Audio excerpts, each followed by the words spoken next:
So here we'll move over to pre-flop. It's a six-handed 30-60 game in which under the gun limped, hijack limp, cutoff raise, and I was on the button with ace king jack 10 with the ace and jack suited to diamonds, and I called.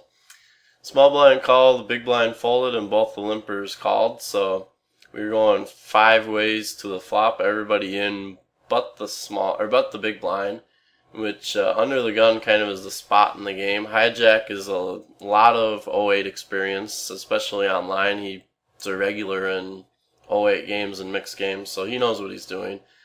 Cutoff is similar to me, mostly a hold'em player until starting to play 08 a little more.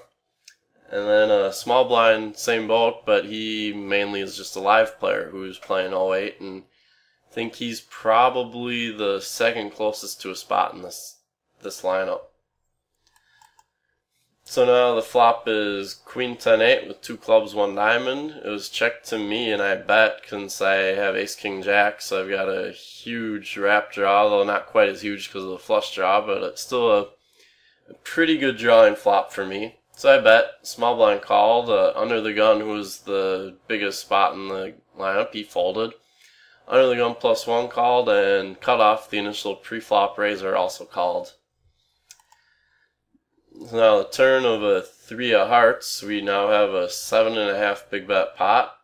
It was everybody checked to me and I checked behind because now I'm expecting that anybody who peeled the flop with any kind of backdoor low draw, they're calling again, and this isn't really the greatest board to follow through with the river bluff. I mean, I guess if it pairs the 8 or the queen, there's a chance that my bet could take down the pot if I were to bet the turn and bet the river.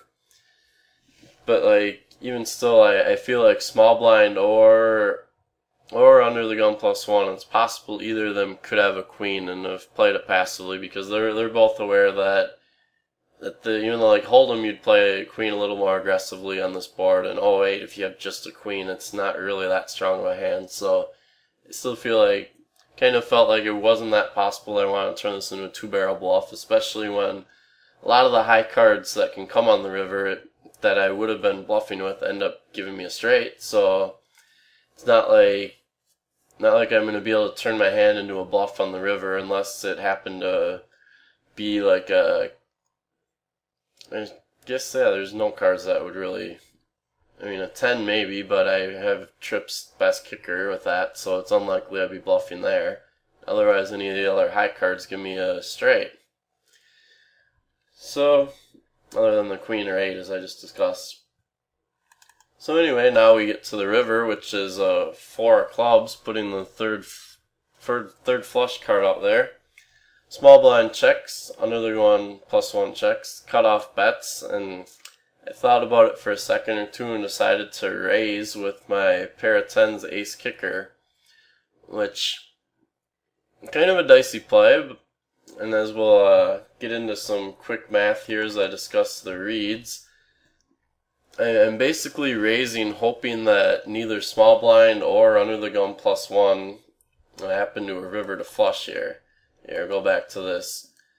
I feel like if neither of them river to flush, there's a fairly solid chance that my ace 10 will end up beating cutoffs, whatever the cutoff's high hand is.